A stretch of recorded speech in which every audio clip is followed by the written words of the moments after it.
મિત્રો, ideal moral મેજિકમાં આજે આપણે વાત કરીશું એક શાળામાં યોજાયેલી રિલે રેસની, જે આપણને ટીમ વર્કનો સાચો અર્થ બતાવે છે. શું તૈયાર છો તમે રિલે રેસમાં સામેલ થવા માટે?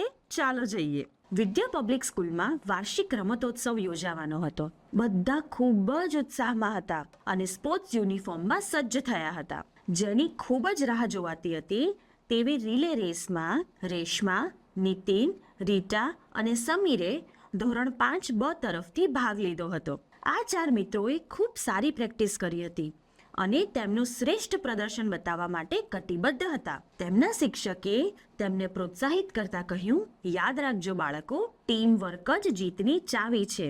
આ રિલે રેસમાં કોણ સૌથી ઝડપી દોડે છે તે અગત્યનું નથી, પરંતુ તમે એકબીજા સાથે તાલમેલ અને સહયોગ રાખીને કેટલું સારું કામ કરો છો તે ખૂબ જ મહત્વનું છે. સીટી વાગી અને રેસ શરૂ થઈ.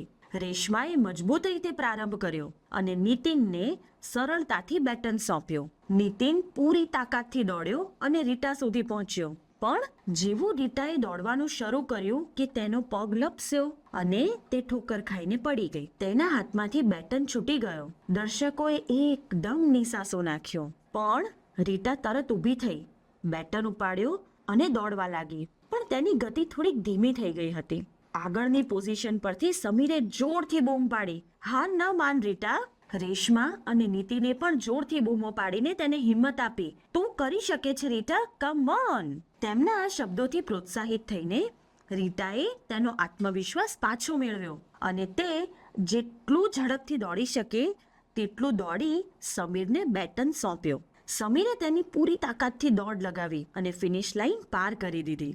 જોકે તેઓ પહેલું સ્થાન પ્રાપ્ત ન કરી શક્યા હતા, તેમ છતાં તેમના ક્લાસે તેમને ખૂબ ચીયરિંગ કરીને તેમનો ઉત્સાહ વધાર્યો. પછી ઇનામ વિતરણનો સમય આવ્યો. આ દરમિયાન પ્રિન્સિપલ શ્રીએ જાહેરાત કરી, ટીમ વર્કની શક્તિનો એવોર્ડ 5Bના વિદ્યાર્થીઓને તેમની નિર્ણય શક્તિ અને એકબીજાને આપેલા સહયોગ બદલ મળે છે.